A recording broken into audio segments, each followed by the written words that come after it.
नमस्कार, मैं विशाल पांडे। जैसे मेरी गाँव की सीरीज़ चालू है जिसमें मैंने कहा मैं भारत और नेपाल के कई पुराने गाँव जाऊँगा और वहाँ की लोकल सुंदरता आप सबको दिखाने की पूरी कोशिश करूँगा। मेरा ये जो अभियान भी है वो पेड़-पौधों के लिए है, जलवायु के लिए है और पर्यावरण के लिए है, क्योंकि आज के समय में सबसे बड़ा मुद्दा है कि हम पर्यावरण को कैसे बचाएँ, और ये सीखने के लिए हमें गाँव की तरफ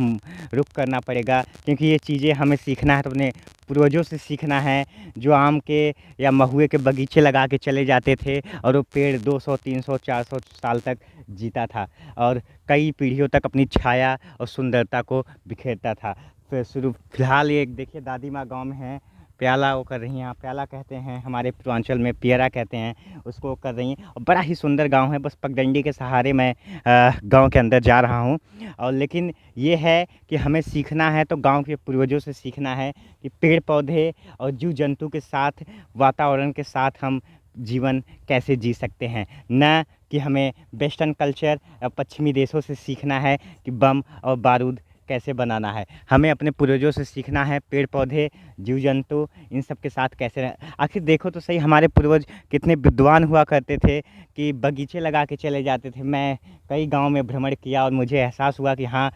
थे आखिर जानकार, हमारे पूर्वज सब जानते थे, वो बड़े विद्वान हुआ करते थे। लेकिन आज की हमारी युवा पीढ़ी वेस्टर्न कल्चर के चलते बिल्कुल सब कुछ विनाश कर दे रहे हैं कि बच्चे भी हैं वो भी स्क्रीन पे अपना टाइम बिता रहे हैं, मोबाइल गेम खेल रहे हैं, सब कल्पना का। लेकिन गांव के जो बच्चे हैं वो आज भी मिट्टी के संपर्क में जो है ज़मीनी स्तर पे खेल खेलते हैं, वो हमारे बॉडी के लिए बहुत ज़्यादा रक्षक है। तो फिलहाल मैं विशाल पांडे और मेरी ये सीरीज़ जारी रहेगी। लगभग मैं भारत और नेपाल के कई पुराने ऐतिहासिक गांव जाऊंगा और वहाँ की लोकल ब्यूटी, सुंदरता आपको दिखाऊंगा और दिखाऊंगा कि हमारे पूर्वज जो थे वो कैसे जीते थे, कैसे वो जीते थे और जी के 100-100 साल की उम्र के लोग चले जाते थे और बिना किसी बीमारी के। आज का युवा है उसको करीब 100 तरह की बीमारी है, ये है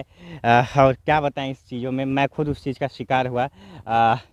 बचपन से चश्मा लगा क्योंकि मैंने भी प्रदूषित हवा में जिया, मैं भी गलत जगहों में रहा। तो फिलहाल इसीलिए हम चाहते हैं कि जो हमारी गांव की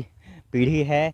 और या शहर की जो पीढ़ी है उनको गांव के लोगों से बहुत कुछ सीखने की आवश्यकता है, क्योंकि गांव के लोगों से ही सीख के हम नए भारत का जन्म कर सकते हैं। और ख़ासकर मैंने आप सबसे जिक्र किया कि भारत के जो पूर्वजों द्वारा 4 पेड़ बहुत महत्वपूर्ण थे, ख़ासकर उत्तर भारत में आम, पीपल, महुआ, बरगद ऐसे पेड़ थे जो वातावरण के लिए 400-500 साल, 600 साल तक अपनी खुशबू, अपना प्रेम, अपना फल और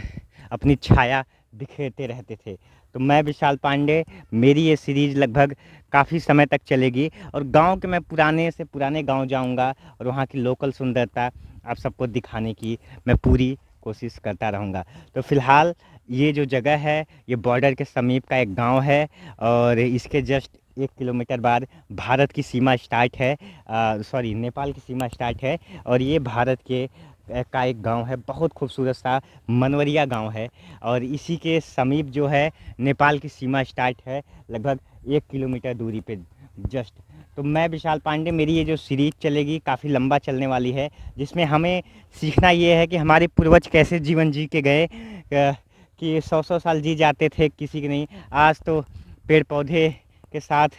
हमारा ताल्लुकात युवा छोड़ ही दिए हैं, प्रकृति युवा के साथ नहीं है। जो हमारे पूर्वज प्रकृति के साथ जीते थे, जीव जंतु के साथ जीते थे, ये आज की युवा पीढ़ी बहुत ज़्यादा मिस कर रही है और इसको जब तक हम नहीं जिएंगे तब तक हम एक स्वच्छ वातावरण, अपने पर्यावरण और प्रकृति के लिए कुछ भी नहीं कर पा रहे हैं। और जब तक प्रकृति है तभी तक हम हैं, नहीं तो हम भी नहीं हैं, ये हमारे पूर्वज बहुत अच्छे से जानते थे। तो ठीक है, मैं विशाल पांडे आपसे अगली वीडियो में मिलता हूँ।